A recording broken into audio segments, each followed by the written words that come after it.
here, it's a different, totally a different weather, and you have to go against the elements, and they like it.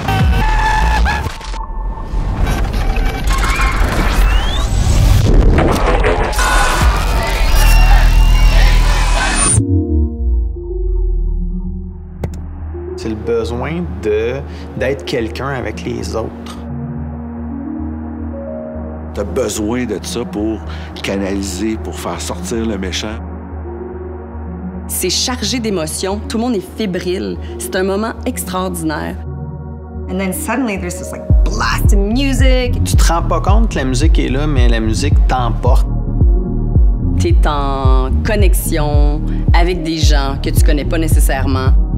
Il y a une magie qui rend le monde heureux. C'est la chaleur humaine, c'est les gens, c'est on est proche, on rit. Les gens ont besoin d'être en contact avec d'autres mondes, ils ont besoin d'être... ils ont besoin de leur foule, ils ont besoin de leur DJ, ils ont besoin du gros son, ils ont besoin de tout ce qui vient avec un festival.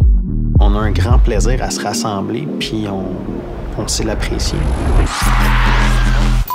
En fait, pour comprendre Igloo Fest, il faut comprendre Pique-Nique électronique. 4 gars, amis, mélomanes. On organisait des dimanches après-midi au Parc Jean-Drapeau. Puis bon, comme ça se concentrait juste sur l'été, on s'est mis à réfléchir à d'autres concepts. On ne pouvait pas se retrouver à passer 4, 5, 6 mois en dedans dans la grisaille à attendre qu'il recommence à faire beau. Il n'y avait rien qui s'apparentait à ça, il n'y avait rien qui était en lien avec la musique électronique, puis il n'y avait surtout rien au mois de janvier. On s'est dit, pourquoi on ne ferait pas un pique-nique électronique en plein hiver? On est tous partis à rire, ça a duré une couple de secondes, puis à un moment, on s'est dit, mais pourquoi pas? Il y a l'histoire d'Igloo Fest, mais il y a la préhistoire. La préhistoire, c'est le pique-nique électronique des neiges. On a fait 2 éditions par Jean-Drapeau. C'était un peu l'ancêtre d'Igloo Fest. Puis on a vu que les gens avaient le goût de ça. Le Vieux-Port de Montréal nous a approchés pour pouvoir concevoir un événement hivernal. En 2005, ça devait être la première édition du festival Igloo Fest, dans une version un peu plus moins électronique, vraiment avec côté musical vraiment très large. Et finalement, cette année-là, il est tombé, je crois, 40 mm de pluie. La première fois que la Fête des Neiges a été annulée, il n'y a pas eu d'Igloo Fest cette année-là. Donc, on s'est passé sous silence. On est retourné voir le Vieux-Port, on leur a dit, on veut faire ce que vous appelez l'Igloo Fest, mais en version pique-nique, en version ce qu'on connaît le mieux, en musique électronique, et c'est comme ça que c'est parti. Ils m'ont dit, on fait ce truc dehors, au froid, à la neige, ce serait le fun que tu joues. It's cool, it's definitely a new experience with electronic music. I thought I would be better than them because I have heating close to the booth, but in the end, I'm colder than them because they're dancing and I'm working, you know. Les premières années, autant pour Pique-Nique qu'Igloo, c'était de la programmation locale. Au départ, j'approchais des agents, puis c'est comme... non. Ils voulaient rien savoir. Les gens connaissent pas le concept. Il y a des gens qui sont frileux. Des fois, c'est le cas de le dire. Il y a des gens qui comprennent pas pourquoi de se faire programmer dans un festival où il peut faire jusqu'à moins 40. Il y en avait, on allait chercher à l'aéroport, il y avait un code de jeans qui faisait moins 25. Ces gens-là ne savaient même pas qu'ils venaient jouer dans un événement extérieur. Ils s'attendaient pas que ça serait plein. C'était sold out, les gens étaient partout, c'était coloré. Je me souviens, la chanteuse, elle braillait après, elle était comme « Wow, j'aurais jamais pensé. » Oh my gosh, it was 20 times more than I expected. It was like totally crazy. It's been one of the best crowds I've played to for a long time. They're incredible. It's such an amazing crowd, you know, people really enjoy the music. It's just unbelievable that you have this many people outside. Completely fucking mad. Seriously, it was the best festival I ever played, honestly. It's minus 20 degrees outside. I know you can see it, but he's fucking naked.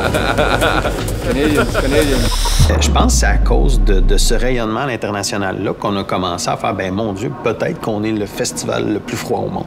Au lieu d'être en démarche toujours, on a commencé à recevoir des propositions d'artistes.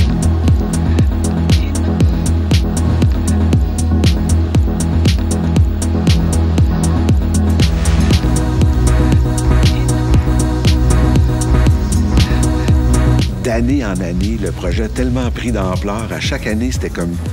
c'était pas une marche, là, c'était une montagne de différences.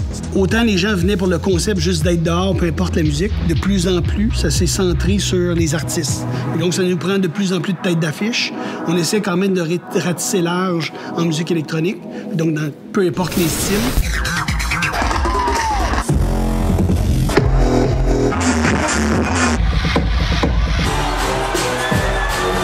La seule limite, c'était nous autres qui nous l'imposions. Il s'agissait d'avoir les moyens de nos ambitions. Pour moi, ça a été un game changer.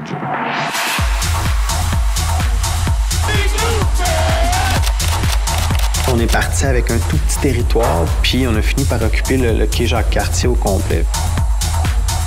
Maintenant, produire un événement comme ça prend 400, 500 personnes. Tu sens l'envergure de la chose. Tu rentres sur un site de festival. C'est pas juste un événement extérieur, mais c'est devenu gros.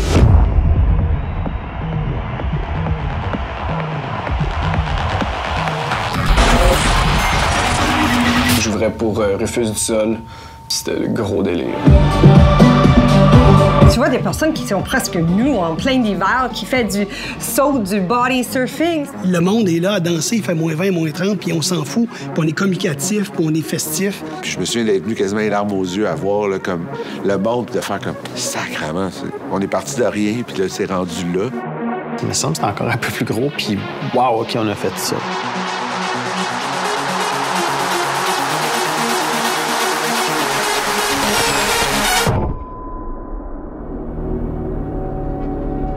Mi-mars, la pandémie frappe.